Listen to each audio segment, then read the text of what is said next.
বয়স ২৭ পার হলেও আচরণ যেন শিশুদের মতো। বিরল রোগে আক্রান্ত এই প্রতিবন্ধী মেয়েকে নিয়ে লড়াই করে যাচ্ছে ষাটোর্ধ্ব এক বিধবা নারী। এই মুহূর্তে নিজের বার্ধক্যের চেয়েও বড় দুশ্চিন্তা, নিজের মৃত্যুর পর প্রতিবন্ধী এই মেয়েটির ভবিষ্যৎ কি হবে।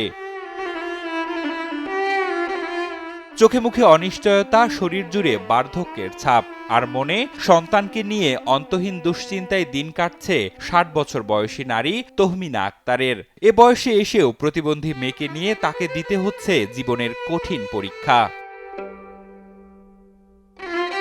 শারীরিক ও বাক প্রতিবন্ধী মেয়ে জেসমিন কথা বলতে পারে না, একা চলাফেরা কিংবা নিজে খেতেও পারে না।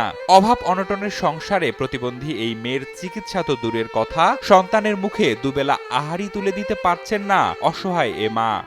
হাঁটতে পারি না, চলতে ফিরতে পারি না, পা হাত ফুলে আছে, শরীর ফুলে আছে। তার দুয়ারে যে চাহে না খাবো তার পথ করতে পারছি না।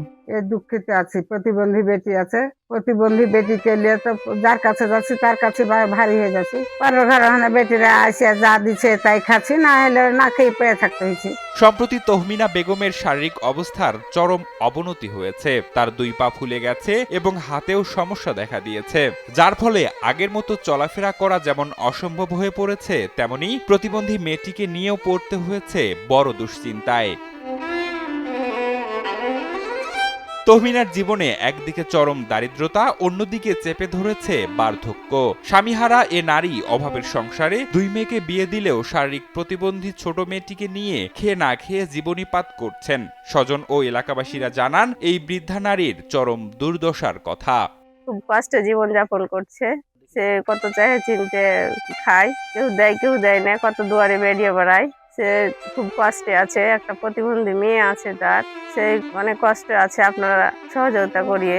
যেন শরীরে সম্পূর্ণ ঘুম লেগে গেছে, আর ইয়াতি হাড্ডিতে ঘুম লেগে গেছে। বড় ডাক্তারের জন্য রিপোর্ট দিয়েছে, আছে সবকিছুরই রিপোর্ট আছে। এখন মা ৫ জনের কাছে চাইবে, তারও তো আর নাই। বর্তমানে তহমিনা বেগমের সবচেয়ে বড় দুশ্চিন্তার কারণ তার প্রতিবন্ধী মেয়েটি। তার বড় ভয়, যদি তিনি মারা যান তবে এই অসহায় মেয়েটির দায়িত্ব কে নেবে। খেয়ে না খেয়ে দিন পার করা এই বৃদ্ধা এখন দুমুঠো ভাতের জন্য সমাজের বিত্তবানদের করুণার দিকে তাকিয়ে আছেন। আমি মেরে গেলে আমার বেটিটা কি ওইভাবে কি হবে কইতে পারছি না। এখন আমার আগে মরছি কি বা পাচ্ছে মরছি এটা কইতে পারছি না। আল্লাহর খবর কেউ কইতে পারবে না। এখন নিজেও অচল হয়ে গেছি, বেটি অচল আছে, আমার তো অচল হয়ে গেছি, চলতে ফিরতে পারি না।